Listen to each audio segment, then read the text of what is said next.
Robert Tyler Burke. I've been playing drums for over 10 years.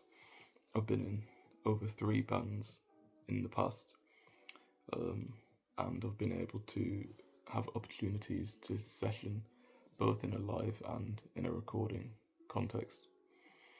Drumsticks that I use are the Collision 5As.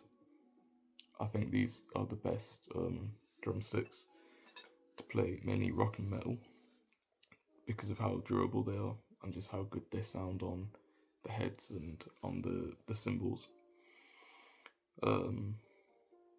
3 things I love about the Collision brand are their sense of community within their social media platforms,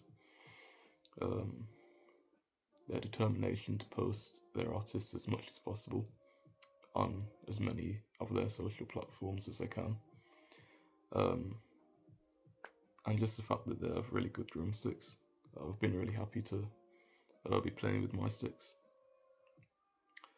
The song that I'm about to play is Stitch by Wage War. I hope you enjoy.